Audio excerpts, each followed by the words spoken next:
Muito bom, boa tarde a todos. É uma honra inusitada ter no IRI Diálogos essa figura importantíssima para a República, para o país. Deputado Marcos Pereira, presidente do PRB, o homem que coordena 34 deputados na Câmara dos Deputados, que é o vice-presidente da Câmara dos Deputados, portanto, vice-presidente do Congresso Nacional, e hoje presidente da Câmara dos Deputados, em exercício.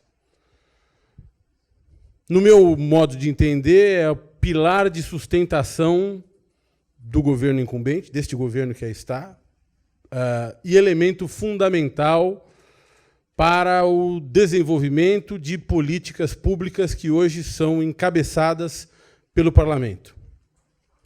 Ele está aqui, para a minha honra, pelas mãos de um querido amigo a quem eu devo mencionar, o ex-deputado Marcelo Squassoni. Muito obrigado. Ele está aqui sob olhares tão prestigiosos pelas mãos do desembargador Marco Antônio Marques, que trouxe gente tão importante. Seria injustiça nominar todos, teria que nominar cada um de vocês. A ideia, deputado, é fazermos um bate-papo. Vamos esquecer um pouco que tem gente olhando para nós e vamos tentar bater um papo tão descontraído quanto possível sobre os vários assuntos, os temas que hoje são importantes para o país. Eu, na minha apresentação, que é muito mais modesta do que o senhor merece, pelo seu papel, o papel que desempenha no país, eu começo dizendo da importância deste parlamento. Esse parlamento é diferente de outros parlamentos, esse Congresso é diferente de outros congressos. Ele chamou para si o presidente Rodrigo Maia, e também o senhor, chamaram para si a responsabilidade de produzir política pública a partir do parlamento. É isso mesmo? Isso é um momento de inflexão, uma virada, talvez, em direção a um parlamentarismo? E quais são as perspectivas do parlamento para este governo? O que mais guarda o parlamento na sua manga? O que nós podemos esperar do parlamento brasileiro nos próximos meses e anos? Obrigado. Boa tarde a todos, a todas. Eu vou pedir licença, como o Valfrido fez, para cumprimentar 4 ou 5 pessoas. Primeiro, o Valfrido, agradecer pelo convite, o Marcelo Squassoni, que é amigo do Valfrido, como ele disse, ex-deputado federal do meu partido e que nos proporcionou esse encontro.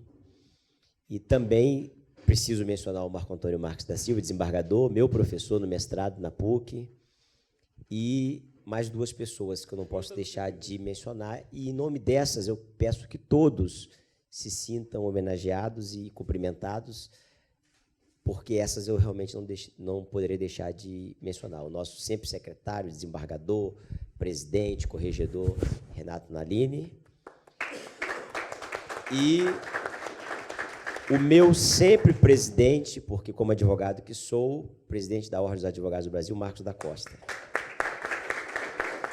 Em nome deles todos, eu cumprimento os demais aqui presentes, agradeço a presença de todos. O Valfrido me disse que é um bate-papo descontraído. Eu perguntei a ele se eu poderia fazer uma pequena introdução e depois poderíamos ir direto para o bate-bola, perguntas e respostas. Imagino que vocês também terão oportunidade para fazer as perguntas e respostas.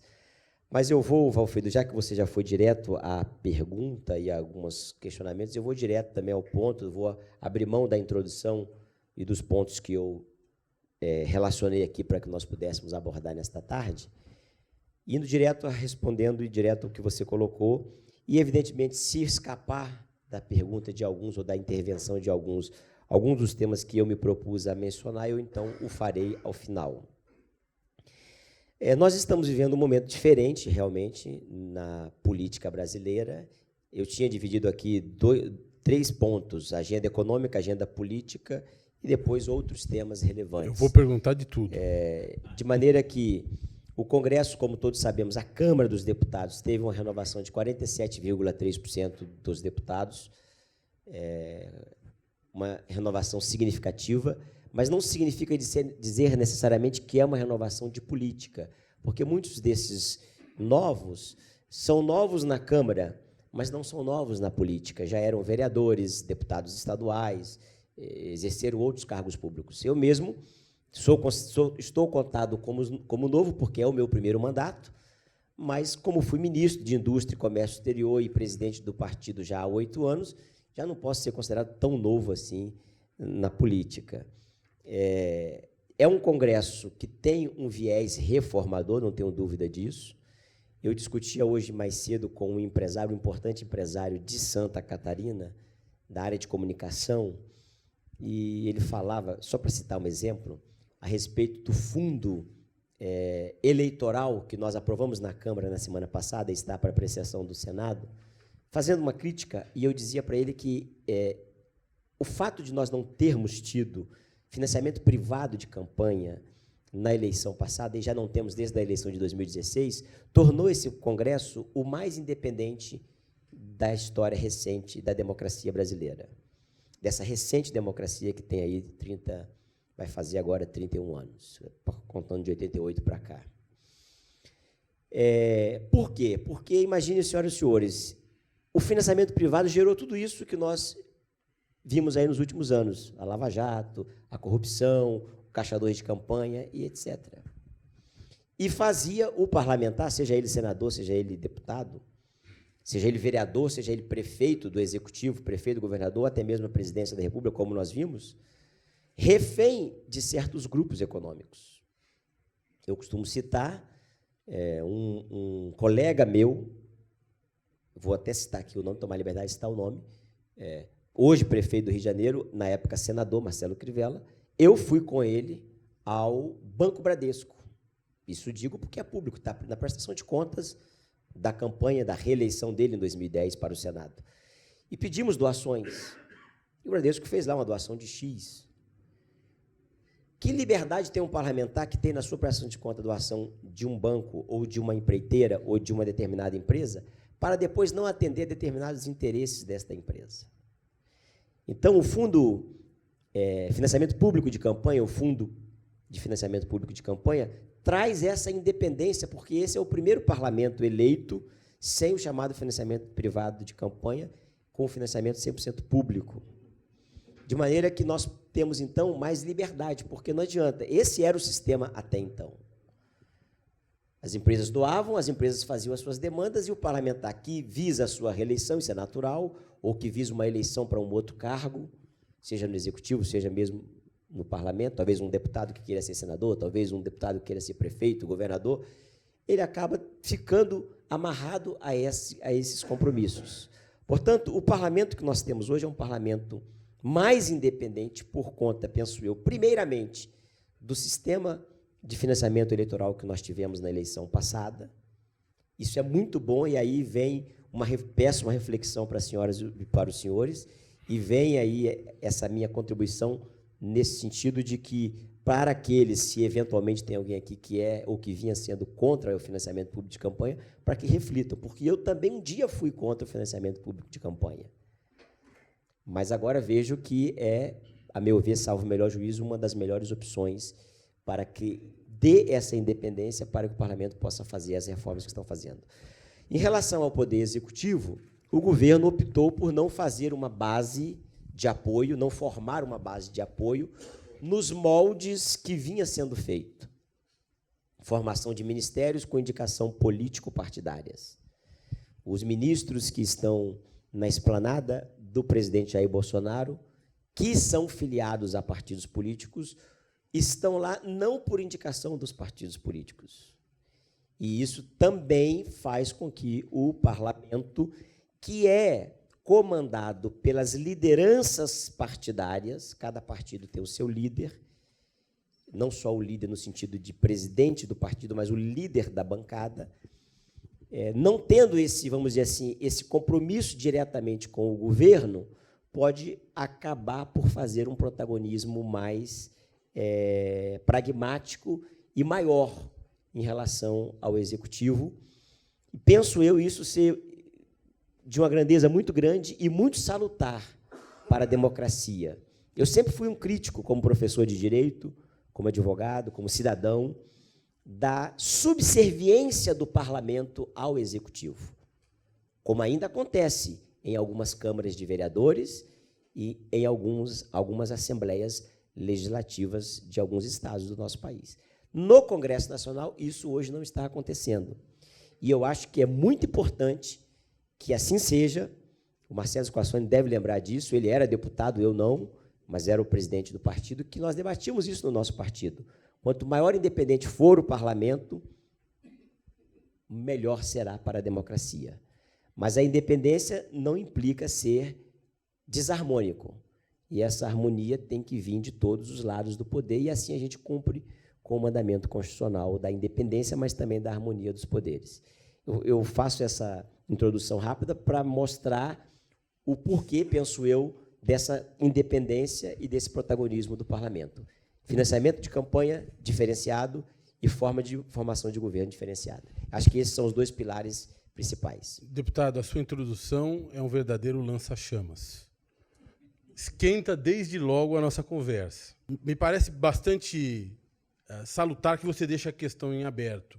Ela é hoje o teu entendimento, a sua maneira de ver, mas você disse ali, salvo o melhor juízo, ou seja, está pronto para o debate e para refletir em contrário.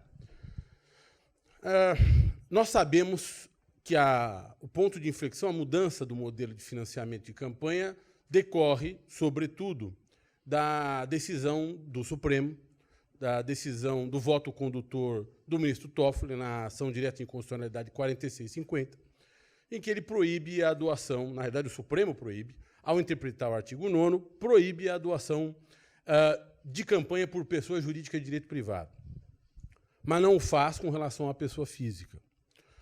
Nós temos, evidentemente, uma disparidade muito grande de condições econômicas, né? Há um abismo social no país. Nós temos pessoas físicas e pessoas físicas. Nós temos, na realidade, doadores, pessoas físicas pobres, de classe média, e outros muito ricos, né? Que fizeram a diferença na última eleição.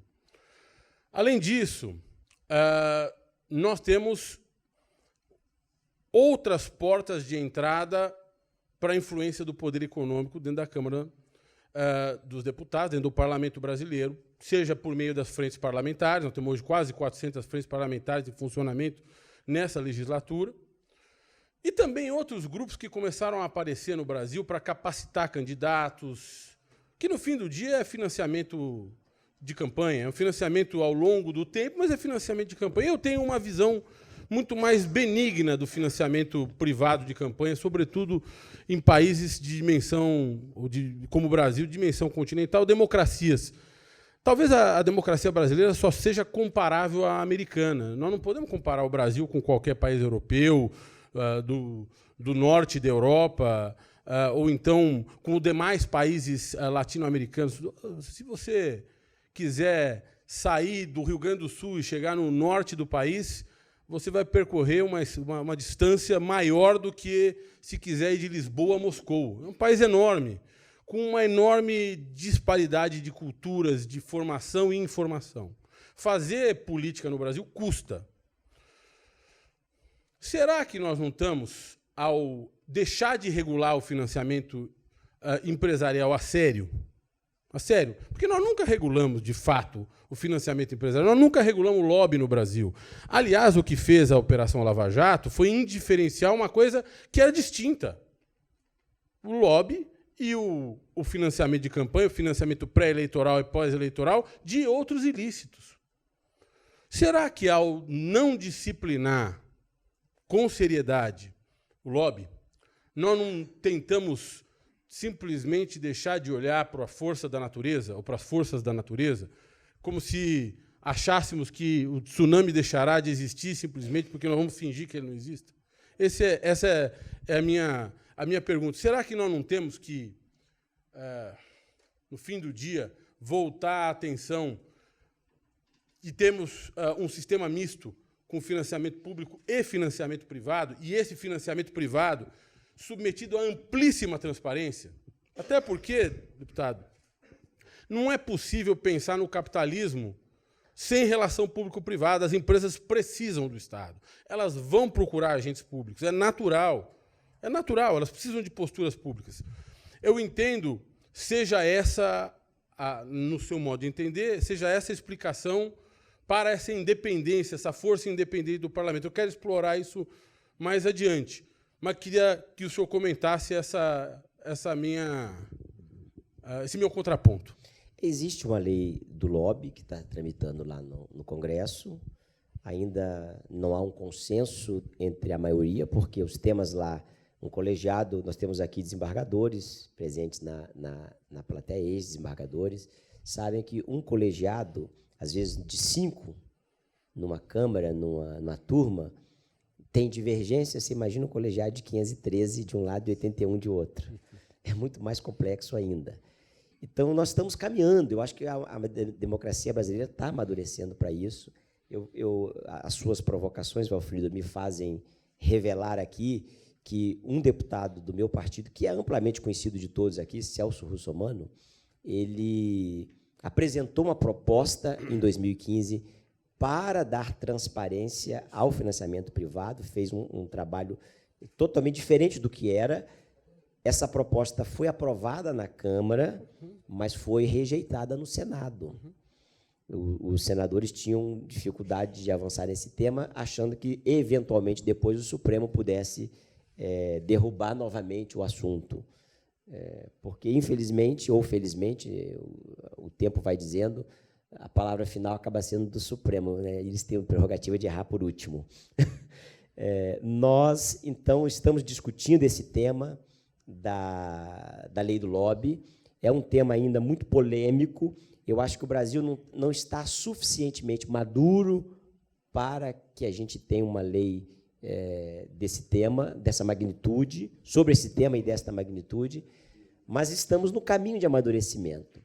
Portanto, nosso partido não é totalmente 100% contrário a uma lei que venha restabelecer no futuro, com transparência, de uma outra forma, o financiamento privado. Eu só fiz um contraponto para dizer que, no meu ponto de vista, este parlamento, do momento, tem esse viés, e isso corroborou para que pudesse dar independência. Agora, estamos prontos para o debate, desde que seja uma forma transparente e democrática, porque, muitas das vezes, a forma como que se quis fazer também, alguns grupos quiseram fazer, não era democrática. De maneira que o Brasil está avançando, nós vemos isso, a nossa democracia é muito recente e nós temos espaço para avançar em temas como esse, mas falta, muitas das vezes, maturidade no próprio político que está na população para compreender certos temas. E aí você tem toda a razão quando você fala que alguns grupos fazem financiamento privado indiretamente, quando financiam certos candidatos, quando determinadas pessoas físicas que têm realmente condições fazem financiamento, quando tem o autofinanciamento sem limites. Nós tivemos aí o candidato a presidente da República que autofinanciou a sua campanha 100%, e aí acaba também por desequilibrar o jogo democrático, o jogo eleitoral. Portanto, tem muito debate para ser feito, e aí nós precisamos elencar as prioridades, eleger prioridades. E a prioridade que o Congresso Nacional elegeu para este biênio, sob a presidência do Rodrigo Maia, que eu hoje estou substituindo, haja vista desde quarta-feira, aliás, e até amanhã, porque ele está em viagem ao exterior, a agenda econômica, porque entendemos que essa, no momento, dada a crise econômica, dado o altíssimo índice de desemprego, era mais relevante. Portanto, nesse colegiado complexo que o bicameral, nós precisamos escolher prioridades, e nós escolhemos a agenda econômica como prioridade, sem deixar de fazer o debate sobre esses temas que eu penso serão feitos ainda nesta legislatura, portanto, antes do término do mandato desse Congresso atual. Até porque eles estão intimamente ligados, né? A agenda econômica, tivemos, de maneira inequívoca, uma dissolução do capitalismo nacional nos últimos 5 anos, por conta da falta de uma reforma política e de uma regulação, uma disciplina do lobby pré-eleitoral e pós-eleitoral, que levou à criminalização de tudo. indevida criminalização de tudo, no meu modo de entender. Mas vamos superar esse tema, porque eu vou incomodá-lo mais tarde, quando nós estivermos tomando uma taça de vinho, sobre esse assunto, porque é um assunto pelo qual eu tenho predileção. Mas falemos um pouco da agenda econômica, ou do protagonismo do Congresso em razão da agenda econômica. Não será devido este protagonismo, deputado, justamente porque o Executivo foi guindado ao poder, este grupo que está aí e que conduz o país dentro do Poder Executivo, não estará aí sem um plano de país, um projeto de país, ao contrário do Congresso, que foi, de certa forma, renovado, mas renovado com gente que conhecia de política. Não é?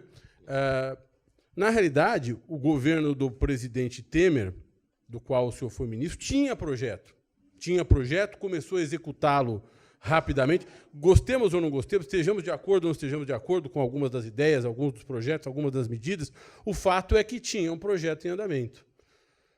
Diante da ausência de projeto do Poder Executivo atual, não terá chamado para si o Legislativo esse protagonismo? Eu diria que muito mais do que falta de projeto, foi falta de governo, de base do governo, realmente, fez com que o Parlamento pudesse ser o protagonista da reforma, no caso da Câmara e agora o Senado, da Previdência, um placar que surpreendeu a todos nós. Eu mesmo apostava algo em torno de 340 votos, alguns lá 320, precisávamos de 308, todos aqui sabem, e conseguimos aprovar com 379. Foi uma belíssima surpresa. E outras medidas também que foram tomadas pelo Congresso, com esse placar, aproximadamente, semana passada mesmo, nós derrubamos um veto, a chamada Lei de Fake News, que foi com 380 votos na Câmara. Eu não me recordo agora o placar do Senado, da derrubada desse veto. Então, mais ou menos essa é a base do Centro Democrático que vai tocar a agenda econômica do país. Fizemos a Previdência, o Davi Alcolumbre quer aprová-la no Senado essa semana, eu acho que essa semana não aprova, deve ficar para a semana que vem, mas já será um grande ganho se for na semana que vem, porque nós estávamos esperando para início de outubro, eu acho que já vai ser muito bom, por causa das lideranças políticas que resolveram encarar de frente esse debate. Já estamos debatendo duas propostas de reforma tributária, uma na Câmara, que é a chamada PEC 45, e uma outra lá no Senado, que é a chamada proposta do Rauli, do deputado Rauli, e essa da Câmara, a proposta do Baleia Rossi, que foi ancorada nos estudos do Bernard Api. E o governo ficou de mandar agora uma proposta também. Nós vamos pegar tudo isso e alguma coisa vai sair. Não me perguntem o quê, porque nós não sabemos ainda, mas que vai sair uma reforma tributária. Talvez, aí eu vou aqui fazer uma brincadeira, quando se fala de reforma política, Marco Antônio, eu sempre digo que o Congresso não tem coragem para fazer reforma política e acaba fazendo remendos. É isso mesmo. Talvez, infelizmente, possa ser, e eu espero que não seja, espero que eu esteja errado, talvez não seja uma reforma tributária, um remendo. Alguma coisa será feita. Espero e vou trabalhar para que seja uma reforma verdadeira. E qual é o grande dilema de fazer reformas como estas? Políticas, você falou da reforma política, e tributária. É que todo mundo acaba olhando para o curto prazo. E nós temos que olhar, quando se faz uma reforma política, uma reforma tributária, para o longo prazo. O Congresso não vai votar uma reforma política ampla para a eleição de 2022, porque é o sistema que elegeu esse Congresso. Então, ele acaba tendo uma autoproteção, pensando na sua reeleição. E aí eu sempre defendi, antes como presidente de partido e agora como deputado, que uma reforma política tem que ser feita para daqui a 2 eleições. Vamos fazer um sistema político novo, um sistema eleitoral novo, para daqui a 2 eleições, por exemplo, para 2026, aí pode ser que se aprove. Porque você dá a oportunidade para todos se adaptarem ao novo sistema, conhecerem o sistema e se adaptarem a ele. Uma reforma para 22 vai ser difícil, porque acaba se fazendo remendos. Essa é a mesma defesa que eu faço, é a mesma teoria que eu tenho, melhor dizendo, em relação à tributária. Por que sempre se debateu reforma tributária no Brasil e nunca se conseguiu fazer? Porque quer fazer para já. E aí o governador de plantão do momento não concorda, porque ele quer ser reeleito, o governador de determinado estado quer ser reeleito. Ou o que não pode ser reeleito quer fazer o seu sucessor do seu grupo político. O prefeito, que o ano que vem, aliás, tem eleição e que tem direito à reeleição, também não concorda porque ele quer ser reeleito e está de olho no que ele vai perder. Portanto, uma reforma tributária, e nessa reforma da PEC 45 do Bernardo Api e do Baleia, que é o autor, Baleia Rossi é o autor, ela tem uma transição e tem um período de transição e de adaptação para os estados. Eu conversava com o vice-governador de São Paulo, Rodrigo Garcia, sobre isso, e ele dizia, São Paulo, que é o estado que mais perde, é o que mais produz, é o que mais arrecada. E nessa reforma que está, pelo menos na proposta inicial que está posta lá na Câmara, será o estado que mais vai perder. E ele me dizia que São Paulo até concorda com essa proposta, desde que haja um fundo, seja criado um fundo de compensação por 10 anos. E é isso que tem que ser feito. Nós temos um outro problema gravíssimo no Brasil, chamado Zona Franca de Manaus, que tem 50 anos e foi renovado agora por mais 50 anos. Um emprego na Zona Franca de Manaus custa para o Estado, para a União, para os cofres públicos, R$360 mil. E nós não temos solução. Por outro lado, também nós não podemos deixar aquele povo lá sem uma solução. Então, esses temas e essa diversidade do nosso Brasil continental e desproporcional, o Acre, os estados-territórios que viraram estados há pouco tempo, que vivem ainda com subsídios da União, tudo isso tem que ser debatido. E aí, para fechar essa conta, não é uma matemática simples. A matemática não é simples, e olha que a matemática é uma ciência exata. A política, então, é mais complicada ainda. Mas nós estamos enfrentando o debate, vamos enfrentar com maturidade, porque nós temos hoje uma liderança muito, muito consciente das reformas que precisam ser feitas para o Brasil. Eu diria que nós precisamos fazer uma reforma tributária robusta, uma reforma política de verdade, e uma reforma administrativa também precisa ser debatida, porque da forma que está, o Estado não aguenta mais. Se nós olharmos para a reforma da Previdência, não é? O projeto que o governo apresentou, e eu li o projeto, li inteiro. Esse foi um caso em que eu tive curiosidade de ler o projeto, e a proposta do ministro da Economia era a transição do modelo de repartição para um modelo de capitalização nocional. Eu não sabia o que era a capitalização nocional, fui procurar saber. Na realidade, cada um teria uma conta, mas uma conta gráfica apenas, não teria dinheiro na conta. Ou seja, seria um modelo misto. O dinheiro seria usado no mercado financeiro, mas, ao mesmo tempo, usado para pagar os pensionistas que, ao longo do tempo, se aposentam. O Congresso barrou isso. Não, isso não vai acontecer. Nós vamos continuar trabalhando no modelo de partição ou de repartição, e nós vamos mudar o critério de elegibilidade para fazer a conta fechar. A despeito das críticas do campo progressista, no fim do dia, o Congresso tentou trabalhar, dentro do possível, pelo interesse do aposentado. E foi, no fim do dia, barrou uma reforma que seria ainda mais drástica para o brasileiro pobre, a brasileira pobre. No caso da reforma tributária, nós fizemos aqui no IRI o primeiro debate com o Bernardo Api, o Baleia Rossi, foi um sucesso absoluto, e o modelo sugerido pelo professor Api é, de fato, um modelo que simplifica enormemente a tributação de serviços no Brasil. Com a dificuldade de depois fazer uma repartição de proveitos entre estados e municípios, a necessidade de refletir esse modelo de repartição, de arrecadação. Mas eu não tenho visto, e aí é que eu lhe pergunto, não tenho visto iniciativas para propor um modelo de justiça tributária. né? O governo tem falado de tributar dividendo, mas nada muito além disso. Nós temos no Brasil, em curso, um sistema tributário que premia os mais abonados, os mais ricos, e pune o trabalhador mais pobre.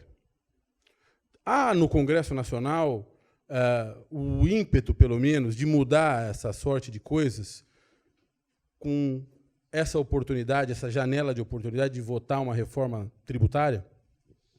Existe uma disponibilidade para o debate.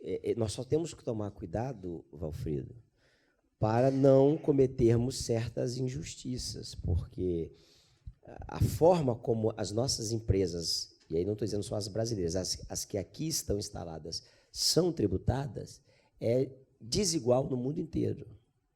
Faz com que a competitividade das nossas empresas vá lá para baixo.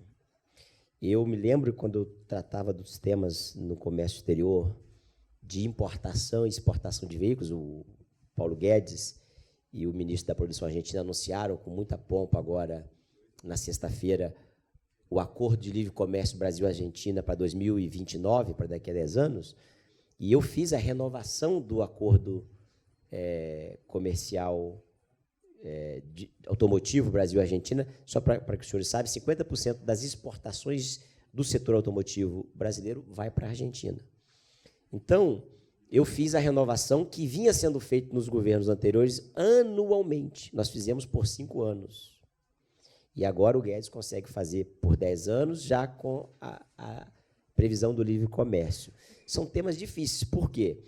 Porque a nossa carga tributária, mas mais que a carga tributária, a nossa burocracia tributária tira totalmente a competitividade das nossas empresas. Então, tributar dividendos não é uma solução se nós não fizermos essas reformas microeconômicas, que aí depende muito mais do executivo do que do legislativo.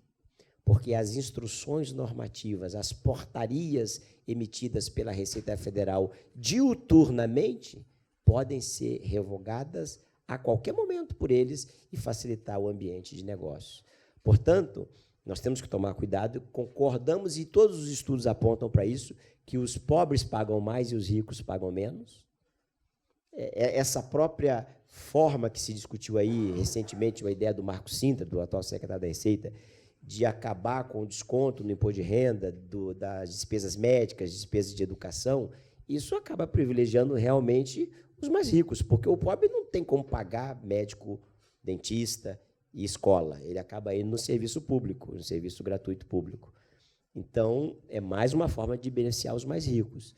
Mas esse debate tem que ser feito com certa responsabilidade, porque a reforma previdenciária, que vai passar agora já no Senado, e vai ser promulgada, com certeza, no máximo agora em outubro, e a tributária, que nós estamos discutindo, que eu espero, falava com o Rodrigo semana passada, tomamos um café da manhã lá em casa, em Brasília, e eu perguntava se ele tem perspectiva de passar ainda na Câmara alguma coisa neste ano ainda, e ele me dizia que esse é o esforço, apesar do calendário já estar apertado. Nós temos aí mais 2 meses e 3 meses, arredondando, legislativo, até 15, 20 de dezembro. Então, mas há um esforço ainda para aprovar pelo menos um texto, ainda em primeiro turno, pelo menos na Câmara, sobre a reforma tributária nesse ano ainda. Mas esse texto tem que ser debatido com muita serenidade, com muita tranquilidade, para que também não penalize mais uns e resolva os problemas de outros. Tributar dividendos, no primeiro momento, eu, particularmente, por exemplo, sou contra. Agora, se faz uma reforma, uma micro-reforma, uma reforma microeconômica, melhor dizendo, no sistema tributário como um todo e no sistema de obrigações acessórias, com uma transição, acho que pode ser viável. Imposto sobre grande fortuna. O que é grande fortuna? Primeiro começa a dificuldade de definir o que é grande fortuna. Se o sujeito tem um patrimônio de 1 milhão, pode dizer que ele é um milionário. Mas 1 milhão não é um milionário. Essa que é a grande verdade. Então, tudo são temas difíceis e que a arrecadação... Eu participei de um estudo no INSPE, numa aula em que foi apresentado um estudo no INSPE, há 40 dias atrás, mais ou menos, e a arrecadação sobre imposto de grande fortuna nos países que existe é pífia. Então, é um tema que realmente é pitoresco. Nós estamos no início do debate, estão sendo feitas várias audiências públicas sobre o assunto, tem opiniões para todos os gostos, tem empresários aí, e empresários relevantes e importantes, brasileiros, que estão defendendo, por exemplo, o imposto sobre movimentação financeira. O IDV, por exemplo, o Instituto para o Desenvolvimento do Varejo, defende veementemente o imposto sobre movimentação financeira, em detrimento do IVA. Não obstante, o IVA existe em 880 países. Então, não é uma coisa simples, mas vocês podem ter certeza que nós vamos nos debruçar sobre ela com a maior dedicação possível para fazer o que for o melhor possível, porque estamos cientes da falta de competitividade que o Brasil tem e que se agravou nos últimos anos, fazendo com que, inclusive, empresas brasileiras se instalem no Paraguai. Nós temos mais de 120 empresas brasileiras instaladas no Paraguai, porque lá a energia é muito mais barata do que aqui. Veja que não é só reforma tributária, tem que passar pelo sistema de energia, tem que passar por uma série de coisas para que a gente realmente dê condições. A própria reforma trabalhista, que me perdoe aqui, nós estamos aqui na democracia, vale as críticas, a própria reforma trabalhista que nós fizemos em 2017 do governo Temer, penso eu, aí repito, salvo o melhor juízo, foi tímida, mas foi a possível, poderia fazer algo mais abrangente. O Bolsonaro tem essa disposição, já nos disse isso algumas vezes. Nós também poderemos debater isso no próximo ano, nos próximos 2 anos, porque, de fato, não é admissível, para finalizar, que toda a frota, ou a grande maioria da frota, não toda, mas a grande maioria da frota do Chile, venha da Ásia e da Europa.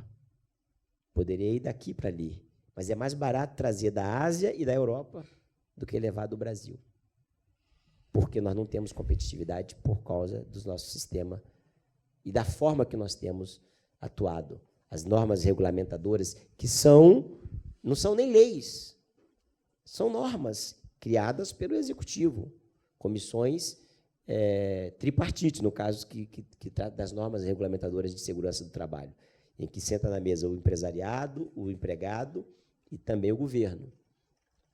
Não é possível que uma máquina produzida na Alemanha não serve para trabalhar no Brasil e precisa ser adaptada à chamada NR12.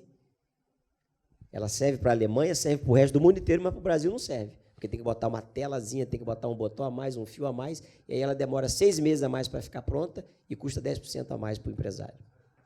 Não é possível que um fiscal tenha o poder tão grande discricionário de ir numa fábrica e fechar a fábrica inteira por causa de uma máquina. Tudo isso precisa ser debatido, porque enquanto nós não tivermos coragem para enfrentar esses temas, nós vamos perder para a China, vamos perder para o Paraguai e para outros países tantos que estão avançando. Muito interessante esse tema que o senhor toca, porque ele diz respeito à atratividade, à capacidade de fazer reformas regulatórias e reformas de políticas públicas para atrair empresas, tornar os mercados no Brasil mais atrativos para a organização de empresas e de desenvolvimento da atividade empresarial no país. Nós temos feito, nos últimos 5 anos, temos tomado uma série de medidas importantes sob o ponto de vista do empresário nesse sentido. Nós fizemos uma reforma trabalhista, que o senhor chama de tímida, fizemos agora uma reforma previdenciária para, de alguma forma, acertar as contas do Estado, fizemos uma lei de liberdade econômica cuja finalidade era diminuir a nossa burocracia. Nós temos uma taxa de câmbio atrativa, nós temos uma taxa de juro, não juro real, mas uma taxa de juro menor. Por que nós não saímos da recessão, deputado? Ainda. Eu acho que nós não saímos porque não gerou a confiança necessária. O governo não gerou a confiança necessária e o time das reformas não geraram a confiança necessária. O presidente Temer e o seu governo teria aprovado a reforma da Previdência em 2017, se não fossem os episódios conhecidos de todos aqui. E aí é o ativismo de certas classes que também acabou por causar instabilidade na segurança. Reclama-se muito, eu viajei 16 países em 2 anos, como ministro de Indústria e Comércio Exterior. E todos os empresários que eu atendi no exterior, empresários internacionais, e todos os agentes de governos que eu atendi, China, Índia, Alemanha, França, Estados Unidos, Israel, entre outros, Argentina muito por conta da nossa... É o nosso terceiro parceiro comercial atrás de China e Estados Unidos nesta ordem. Então, todos, sem exceção, sempre reclamaram da falta de segurança jurídica. É um tema também que nós precisamos abranger. O Supremo toma certas decisões, e aqui nós temos aqui alguns embargadores com a devida vênia, e tribunais inferiores, juízes de primeiro grau, não seguem. Nós aprovamos uma reforma trabalhista no Congresso Nacional, amplamente debatida, com muita dificuldade, e o juiz trabalhista de primeiro grau não segue. Não, aqui não aplico. Então, isso tudo nós precisamos discutir com maturidade, porque isso causa insegurança jurídica, e isso afugenta os investidores. Por isso, eu acho que nós não saímos ainda da recessão. Não tem dinheiro. Vai investir investimento público de onde? De onde vai sair o dinheiro? A margem discricionária para o presidente atual é de 2%. O resto é tudo verba comprometida. Daí a reforma administrativa do Estado. Virá? Vamos debatê-la. Tem até um jornal hoje, não me recordo agora, dos 4 jornais que eu li hoje pela manhã, um deles fala do já lobby que já está sendo feito pelos servidores públicos, porque aí venhamos e convenhamos, esse número não é meu, eu não tive acesso, estou reproduzindo aqui, que ouvi do Rodrigo Maia em várias reuniões que participei com ele. Policial da Polícia Legislativa, lá da Câmara e do Senado, tem salário inicial de R$14 mil, e o nível de exigência para entrar no concurso é nível médio, não é nível superior. E com 5 anos de carreira ele já está no topo, que é 33 mil. Isso não tem quem aguenta. Se nós fechássemos a Câmara dos Deputados, é um número que eu ouvi essa semana retrasada, do ex-primeiro secretário da Câmara, que é o prefeito da Câmara, o deputado Jacobo, do PL do Paraná, ele ficou secretário por 2 anos, então conhece os números da Câmara, ele é que administra a Câmara. Se nós fechássemos a Câmara, mandássemos todos os deputados embora, não tem mais deputado, mas nós não podemos mandar os funcionários concursados embora. Ainda assim, o orçamento de 5,2 bilhões anual da Câmara estaria comprometido em 80%, que 80% é com concursados. Nós temos que discutir isso também. Eu acho que ela virá, não será fácil, preservando o direito adquirido sempre, mas para frente nós temos que fazer algo. O senhor falou do Supremo e da inexistência de precedentes vinculantes. Na realidade, nós não temos no Brasil um princípio que vigora nos Estados Unidos do stare decisis, que torna as decisões de instância superior vinculantes nas instâncias inferiores. Esse seria um elemento, como o senhor disse, de insegurança jurídica. Mas muita gente tem reclamado do judiciário. Doutor Fernando Mendes, temos aqui o presidente da JUF, né? Além dos queridos e desembargadores que aqui estão, muita gente tem reclamado do judiciário e essa reclamação tem descambado para vilipêndio ao judiciário e ao Supremo Tribunal Federal. A gente tem visto isso aí. Uma coisa gravíssima, sob o ponto de vista institucional, porque sem Supremo Tribunal Federal sólido, sem judiciário sólido, não há democracia. De qualquer forma, o senhor acha que é necessária uma reforma do judiciário?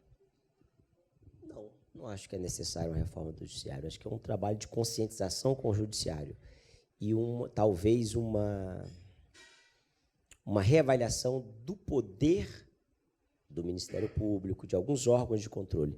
Eu queria recomendar para os colegas aqui um editorial do jornal Estadão, de domingo, 1º de setembro, portanto, domingo retrasado. O título do editorial é Usurpação de Poder. O judiciário é um poder. Algumas idiosincrasias existem que precisam ser corrigidas e eles mesmos poderão discutir, têm discutido isso, eu sei que têm discutido, porque eu participo de algumas discussões, inclusive. Agora, o problema está naqueles que não são poderes, mas que estão usurpando do poder. Receita Federal, Tribunal de Contas, e aí nas mais variadas camadas, Ministério Público, Polícia Federal, COAF, eles não são poderes, eles são órgãos de poderes e que se acham poder. Portanto, os poderes democraticamente eleitos são legislativo e executivo, e o judiciário na forma que está na Constituição. Todavia, todos esses têm o poder passageiro. Ainda, o judiciário também é passageiro, aos 70 ou aos 75, ele também passa, a pessoa. Então, eu acho que, assim, não há no meu ponto de vista, não vejo necessidade de reforma do judiciário. Alguns ajustes precisam ser feitos, não tenho dúvida. Há muito tempo que o juiz não fala mais nos autos. Então, são coisas que precisam ser... Aí falo como advogado, como brasileiro, como crítico e como político. Precisa ser visto. E você veja essa semana, esse tema, até o prefeito do meu partido no Rio de Janeiro, esse tema lá da Bienal, é nítido e claro. O presidente do Tribunal de Justiça do Rio soltou uma nota, ontem à noite ainda, esclarecendo que aquela publicação está descumprindo o Estatuto da Criança e do Adolescente flagrantemente, porque não tem a orientação que aquele ali tem conteúdo proibido para menor de 18 anos, ou não recomendado para menor de 18 anos, e não tem aquela tarja preta cobrindo. E, por isso, o presidente do Tribunal de Justiça deu a liminar. E um ministro, que eu tenho todo respeito, decano do Supremo, vem a público e antecipa a sua opinião. Não pode ser assim, com todo respeito, que tenho, é uma entidade que merece todo o nosso respeito. Mas, ao antecipar a sua opinião, um tema que poderá chegar lá e que ele poderá participar do julgamento, acho que ele está violando a lei da magistratura, a lei orgânica da magistratura, como outros tantos por aí. Então, não vejo que há necessidade de uma reforma.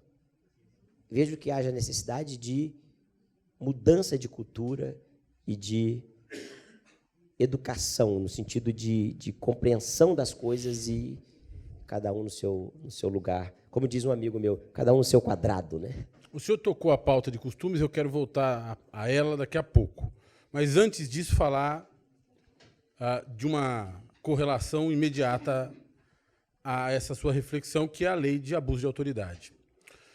A lei de abuso de autoridade, com os vetos realizados pelo presidente Bolsonaro, dará conta de frear eventuais abusos e a tentativa de protagonismo político de algumas corporações, que é, no fim do dia, a que o senhor se refere?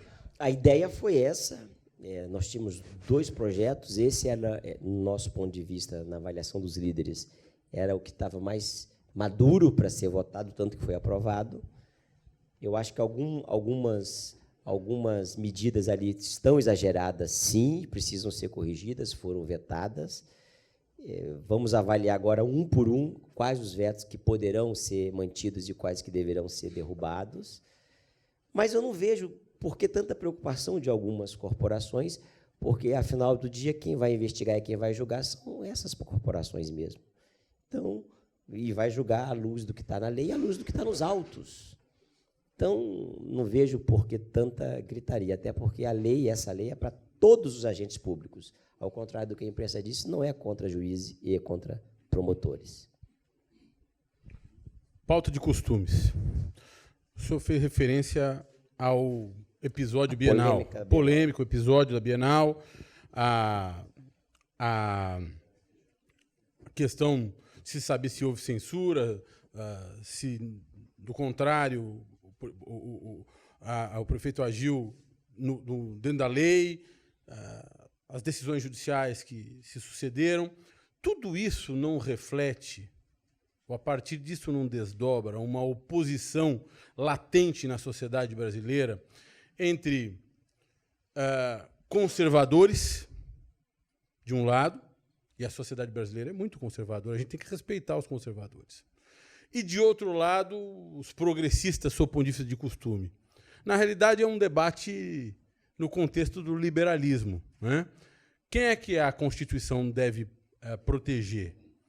De um lado, a família e os valores do conservadorismo, de outro lado, o indivíduo no seu desejo de se expressar, de existir, de se manifestar sob o ponto de vista da sua individualidade. Como é que o senhor vê isso? Eu acho que a Constituição tem que proteger ambos, cada um na medida do seu direito, na medida da sua necessidade de proteção. Porque o problema são os exageros, o problema são os extremos. Eu estava conversando com um jornalista agora, almocei com ele, e ele me dizia, hoje está amplamente divulgado aí nos jornais, um rapaz que alegou que foi agredido por um motorista de uma van, porque ele estava com o namorado dele dentro da van. Só que o vídeo que já circulou na internet, que alguém que estava também como passageiro dessa van, dá conta de que eles estavam se beijando e se amassando e provocando o motorista. Só que os jornais, a imprensa, só coloca como se ele fosse agredido por um ato homofóbico.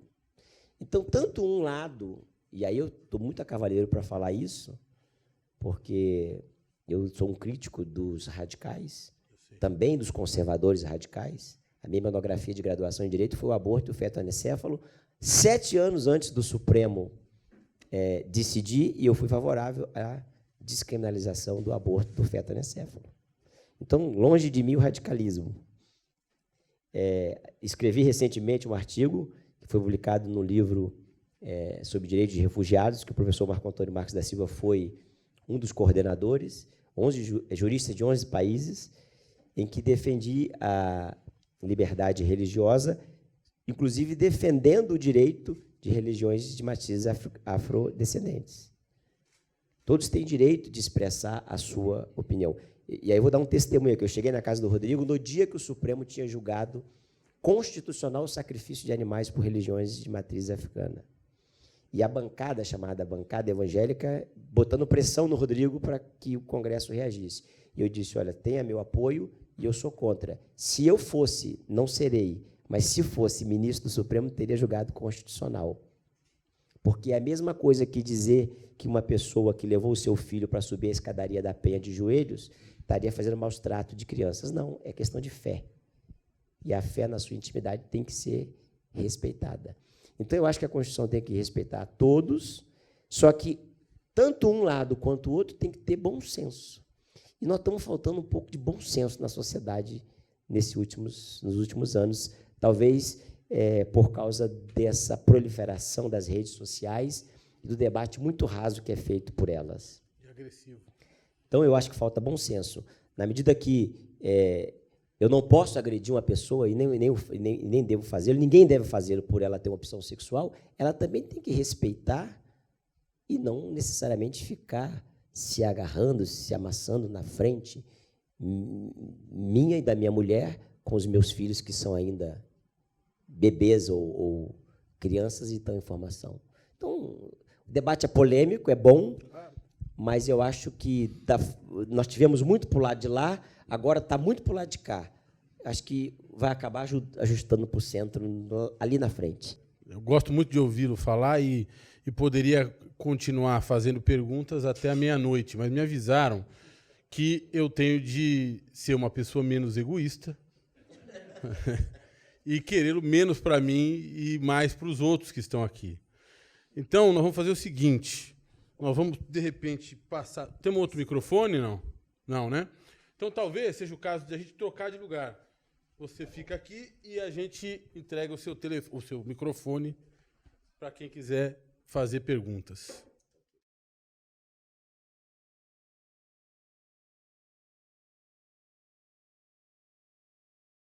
Olha, é um tema realmente difícil. O orçamento está apertado realmente. A falta de uma perspectiva de um crescimento no curto prazo torna esse cenário mais difícil ainda. Nós estamos debatendo isso com a bancada chamada Bancada da Educação, temos lá vários professores, de forma muito ampla, para tentar minimizar esses cortes e essa situação ao máximo possível. No dia 7 de setembro, lá no desfile cívico e militar lá em Brasília, eu estava como presidente da Câmara, representando a Câmara, e antes de começar o desfile, conversava com o ministro Marcos Pontes, ministro de Ciência e Tecnologia, que uma boa parte da área de pesquisa vem do Ministério de Ciência e Tecnologia. E ele me demonstrou a preocupação dele e eu me coloquei à disposição para poder ouvi-lo melhor no outro ambiente, com mais tempo, para ver o que é possível fazer. O orçamento do Ministério de Ciência e Tecnologia, falando da área de pesquisa principalmente, está sendo contingenciado ao longo desses últimos 5 anos, ininterruptamente e seguidamente. Em outros países é o contrário. Quando eles entram em crise, eles aumentam o investimento em pesquisa. Nós estamos diminuindo. Então, eu me coloquei à disposição para fazer o debate, e uma solução que nós estamos verificando, que não é a solução melhor, mas é o que é possível fazer, é que os parlamentares aportem as suas emendas parlamentares nessas áreas mais sensíveis, educação e principalmente saúde e área de pesquisa. Eu recebi recentemente um pedido de audiência, para minha surpresa, de um secretário do ministério, de um determinado ministério, e a pauta que ele colocou para o pedido da audiência era solicitar emendas para o ministério. Então, talvez agora a gente possa fazer isso com as chamadas emendas de bancada, que são mais volumosas, e minimizar isso. Estamos discutindo um acordo para que, ao invés de cada deputado indicar a sua emenda de bancada, que é muito maior do que a emenda individual. A emenda individual é 15 milhões e 700 por ano, dos quais acaba contingenciando uma parte e acaba pagando 11, 12 milhões. Mas a emenda de bancada é bem maior, então, para que a bancada, por exemplo, de São Paulo, procure aportar o valor que os 70 deputados federais que ela tem direito de aportar, ao invés de aportar em determinadas coisinhas menores, tudo em pesquisa, voltada, evidentemente, via Ministério de Ciência e Tecnologia para alguns institutos de pesquisa de São Paulo, já que a bancada é de São Paulo, e assim sucessivamente os demais estados.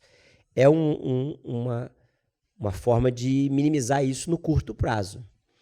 No médio e longo prazo é o Brasil voltar a crescer e a gente voltar, então, a organizar o orçamento para que isso possa ser resolvido. É um tema que nos preocupa muito também.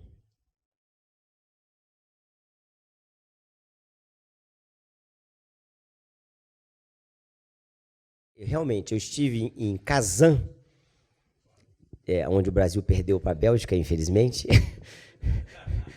Eu confesso que eu ouvi falar em Kazan na Copa do Mundo, mas é uma cidade que vai completar agora, ou se não já completou, eles estavam começando os preparos para as celebrações, 1014 anos. E eu estive lá, World Skill Worlds, melhor dizendo, 2019, aconteceu lá, em Kazan. Essa é uma competição de escolas de ensino profissionalizante, que é organizada por países, são 60 países e 57 modalidades. O Brasil é representado pelo SESI e pelo SENAC.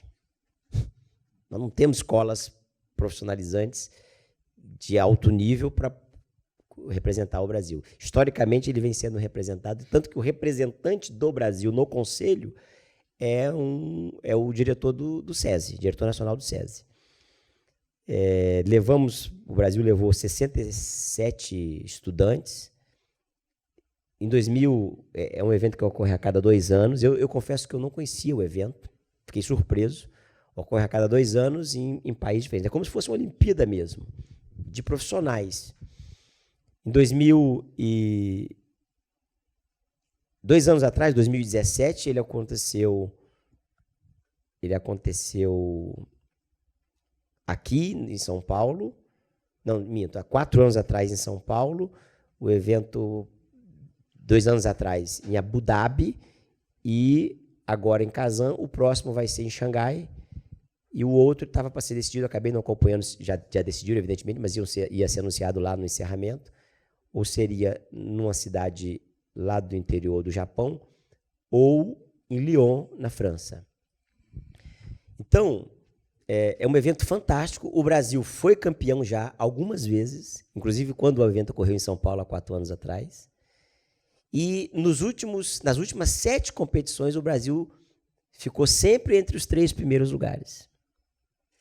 Nesta agora, ficou em 3º lugar, atrás de China e Rússia. China em primeiro, Rússia em segundo e o Brasil em 3º lugar. E eu vi lá que os nossos meninos não deixam nada a desejar, principalmente na área de tecnologia, na área de mecatrônica, na área de eletrônica, para os demais competidores, Japão, Coreia, Rússia, enfim, outros países europeus e próprios Estados Unidos. Os nossos 2 baianinhos que estavam competindo na área de mecatrônica, e foi o stand que eu mais fiquei mais tempo, tiraram em 3º lugar, e você tinha que ver a qualidade do projeto que eles fizeram. Uma coisa fantástica. Mas, infelizmente, penso eu, nós estamos subrepresentados por essa falta de ensino profissionalizante no Brasil. E aí eu voltei de lá com essa visão, até porque eu também tenho uma formação técnica, o meu ensino médio, antigo, 2º grau, é técnico em contabilidade. Naquela época em que o técnico em contabilidade tinha as mesmas prerrogativas do contador formado bacharel em ciências contábeis, e eu voltei com essa disposição de trabalhar mais pelo ensino profissionalizante, porque esse foi um dos debates, numa das conferências, além das competições entre os estudantes, tem as conferências também, as palestras, foi um dos debates que eu participei, a falta de estímulo que o Brasil tem ao ensino profissionalizante. De fato, na área pública, tirando São Paulo, nosso secretário de Educação, que é forte, FATEC, as ETECs também, né, as escolas técnicas, tirando São Paulo, que tem algo, o resto do Brasil, praticamente, o Naline pode falar melhor do que eu, porque foi secretário estadual de Educação, mas o resto do Brasil é praticamente zero. Tanto é que o Brasil acaba por ser representado pelo SESI e pelo SENAC. E aí, para finalizar, Marco Antônio, o orçamento do SESI, o orçamento anual do SESI, que é de 2 bilhões, é o que a China usa somente para treinar os que vão à competição.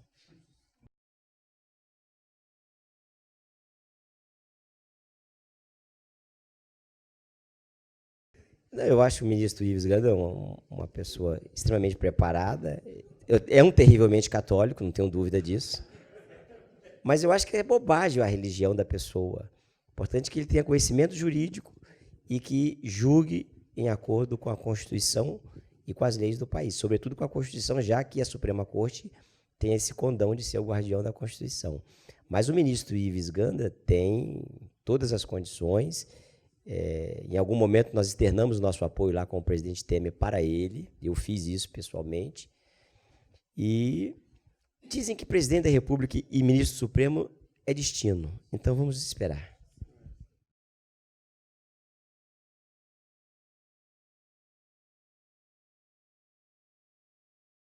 Esse debate ele já foi, vamos dizer assim, mais premente no início da legislatura, por causa das circunstâncias que todos conhecem. Agora ele está morno, vamos dizer, está na prateleira, mas eu acho que nós temos que voltar ao debate. O Brasil ainda não está preparado para um parlamentarismo puro. Nós temos hoje 22 ou 23 partidos com representação na Câmara dos Deputados. No Senado, salvo engano, são 16. Com essa quantidade de partidos políticos, não dá para fazer parlamentarismo. Todavia, nós estamos a caminho da redução desse número de partidos. Já reduzimos. Na legislatura passada, foram eleitos parlamentares de 28 partidos. Diminuímos para 23, ainda é muito. Por quê? Porque nós aprovamos a cláusula de desempenho, vulgarmente chamada por cláusula de barreira. E aí vem aqui uma crítica não às pessoas, mas à atuação. Isso foi aprovado lá atrás e o Supremo derrubou. Hoje os ministros, pelo menos aqueles que eu conheço e dialogo institucionalmente, reconhecem que o Supremo errou ao fazer isso. Por isso que dizem, né, nós da academia dizemos que o Supremo tem a prerrogativa de errar por último. Agora nós aprovamos novamente e a eleição de 2018 já foi a primeira com a cláusula de desempenho inicial de 1,5% em 9 estados. Os partidos que não cumpriram, eles não terão representação no parlamento. Os deputados eleitos, eventualmente, por esses partidos têm o direito de mudar de partido, porque ele não vai ter participação em comissão, em nada, se permanecer no partido que não cumpriu a cláusula. Ele não terá direito a acesso ao fundo partidário, nem ao tempo de televisão do horário eleitoral gratuito. Isso fez com que, dos 26 que se elegeram, dos 28 na legislatura passada, melhor dizendo, nós reduzíssemos para 23 nesta. E, na próxima eleição de 2022, a cláusula vai aumentar para 2%, depois 2,5%, chegando a 3%. E aumentando também a quantidade de estados, chegando, peço perdão se os números não estiverem 100% corretos, mas, salvo engano, em 13 estados, no mínimo. E aí o nosso cálculo é que em 2026, nós teremos algo em torno entre 8 a 10 partidos no parlamento somente. E em 26, no máximo, aí, com segurança, 8. Fala-se em 2 ou 3 de esquerda, 2 ou 3 de direita e os demais do centro. Eu espero que o meu esteja entre esses do centro, entre esses 8 e no centro. Estou trabalhando para isso. Então, lá na frente, quando nós tivermos um número reduzido de partido, eu acho que nós poderemos voltar a debater mais, com mais força o parlamentarismo. Porque se o governo não está bom, o governo cai, o gabinete cai, e aí o parlamento, então, faz. Mas precisamos de ter maturidade e lideranças políticas fortes. Todo esse processo que eu falei no início aqui, eu penso que vai corroborar para isso lá na frente. Não é algo para agora, penso eu. Mas a política é como nuvem, já dizia Magalhães. Ulisses Magalhães Pinto dizia também, ex-governador de Minas, né? Como nuvem, você olha até de um jeito, você olha até de outro. Hoje, no momento, não vejo para agora. Acho que tem todas as condições de construir isso para o futuro, acho que seria salutar para o Brasil. Eu sou favorável, mas com um número muito mais reduzido de partido. Talvez até, vou falar uma coisa aqui que os meus colegas talvez não concordem, mas talvez até com uma diminuição do número de cadeiras. Talvez, por que não? Um reajuste, um rearranjo na composição do parlamento. Não vejo dificuldade para médio e longo prazo. Para 2022, esquece que não faz. Como eu já disse sobre a reforma política. Não sei se eu consegui responder a sua maestral pergunta.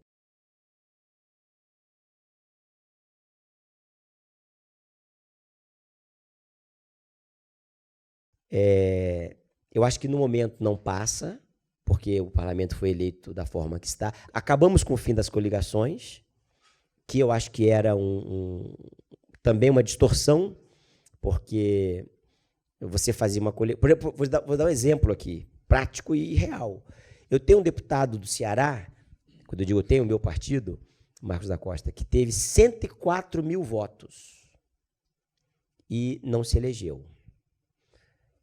E o Ceará elegeu agora deputado, em 2018, com 35 mil votos. São coisas que a sociedade não compreende.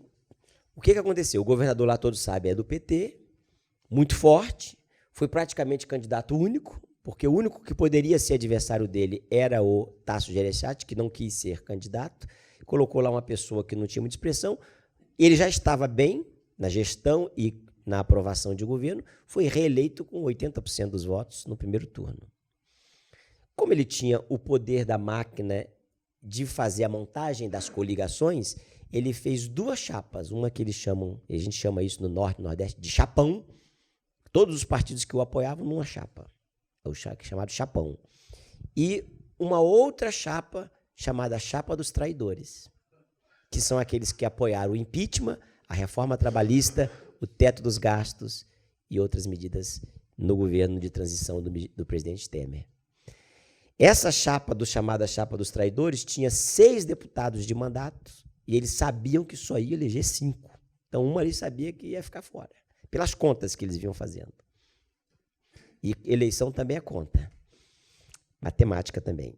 Moral da história, acabou elegendo só 4 e o meu deputado, que teve 104 mil votos, ficou de primeiro suplente. Ao passo que no chapão, elegeu com 35 mil votos. Isso não vai existir mais, porque não existe mais coligação a partir do ano que vem para vereadores, deputados estaduais e federais. Cada partido terá que montar a sua chapa e ter o seu quociente eleitoral. Então, vai obrigar os partidos a serem partidos. Partidos que tenham militância, que tenham gente, que tenham candidatos. Porque o que acontecia? Eu sou o dono do partido, lá no estado do Acre. O Acre só tem 8 vagas para federal e 24 para estadual. Então, eu mantenho o meu partido aqui embaixo do braço, não tem militância, não tem nada, não tem sede, a sede do partido é a minha casa, é meu escritório. Na época da eleição, eu chegava lá para o governador, eu vou te dar o meu tempo de televisão e quero que o senhor me dê condições para que eu me eleja nessa chapa aqui. Ou o prefeito, assim com os vereadores. Isso não vai ter mais. Então, já é um grande avanço. O que nós estamos discutindo? Uma transição. Talvez o distritão, que é um nome, não é um nome técnico, mas seria eleição majoritária também para os cargos legislativos de federal, estadual e vereadores. O que seria, que vulgarmente se chama de distritão? O que seria? Os mais bem votados estão eleitos. Por exemplo, São Paulo tem 55 vereadores. Então, os 55 mais votados estão eleitos. 70 deputados federais e 95 estaduais São Paulo tem. Então, os 95 deputados estaduais mais bem votados estão eleitos. E os 70 mais bem votados estão eleitos. A sociedade compreenderá muito melhor isso. O problema é que enfraquece, na opinião de alguns, os partidos políticos. Porque quem tiver mais recursos, quem tiver fama, quem for um artista, vai acabar estando entre esses eleitos. E aí enfraquece as minorias, a representação das minorias. Aí o distrital talvez resolveria. Então, o que nós estamos discutindo? Acho que para a eleição do ano que vem não tem solução, porque não dá mais nem tempo. Qualquer mudança que for feita para a eleição do ano que vem tem que ser feita até 4 de abril. Promulgada, sancionada e publicada até 4 de abril. Então, se for Constituição promulgada, se for lei, tem que ser sancionada e publicada até 4 de abril, desculpe, 4 de outubro, um ano antes. Então, não vejo tempo hábil para isso. O que nós estamos discutindo para 22? Talvez o distritão, com vista, e já na mesma proposta, para já fazer uma sinalização para a sociedade, para o Tribunal Superior Eleitoral, e o distrital misto. É o que mais tem aprovação hoje na Câmara, que eu particularmente sou contra. Porque como que é o distrital misto? Metade se elege pelo distrito e metade pela lista. E aí eu, como presidente do partido, vou ser o primeiro da lista sempre. Não é o meu caso, que eu sou democrata. No meu partido tem democracia. Tem aqui 3 ou 4 colegas do meu partido aqui. O Marcelo Passoni sabe disso. Mas vai distorcer também, porque o dono do partido lá do Acre vai ser sempre o primeiro da lista. Se ele não se eleger no distrito, ele se elege na lista. Eu não acho esse modelo bom. É o que está tendo mais aceitação hoje, lá na Câmara. O distrital puro, eu acho que é para onde a gente tem que caminhar. Mas é um caminho longo, para ser sincero.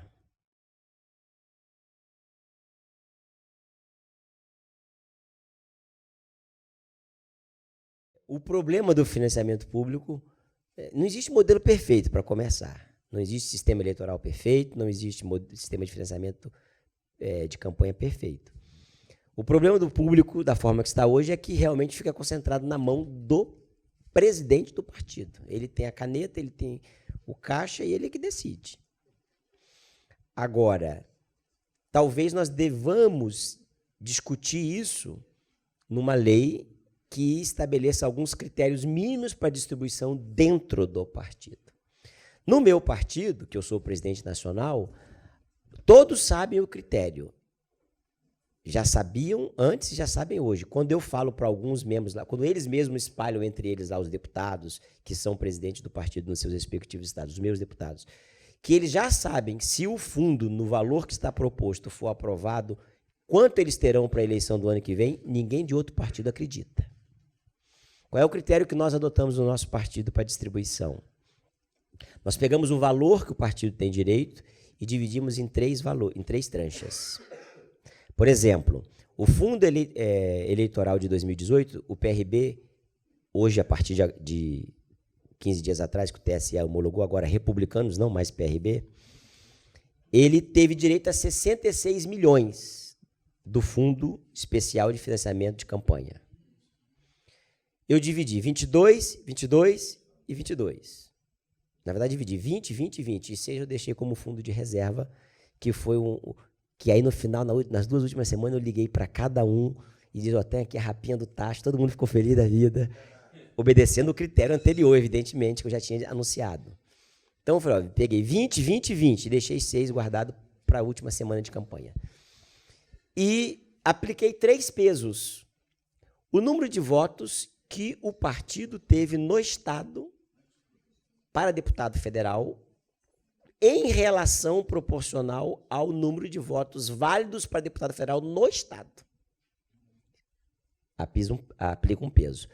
O outro critério, para os outros 20 milhões, o número de votos que o partido teve para deputado federal no Estado em relação ao próprio partido no Brasil inteiro. E o terceiro critério, o número de eleitores do Estado.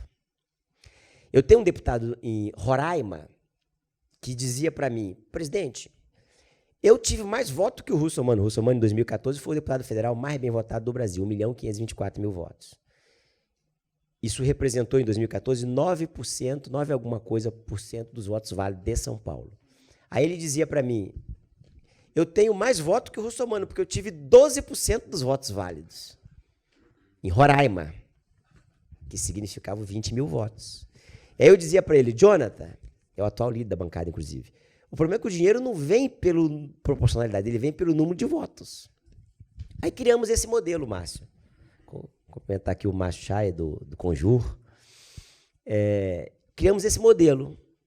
Então, quando eu coloco a proporcionalidade do número de votos para federal em relação ao próprio Estado, Roraima foi lá para cima, 12% dos votos válidos. Mas quando eu coloco o número de votos proporcional dentro do partido, como ele teve 20 e poucos mil votos e o partido teve quase 5 milhões de votos, ele vai lá para baixo. Quando eu coloco o número de eleitores, ele vai lá para baixo. Dos 27 presidentes estaduais, nenhum reclamou. Todos estão satisfeitos, porque tem um critério. E o critério é esse. Então, é o critério da meritocracia.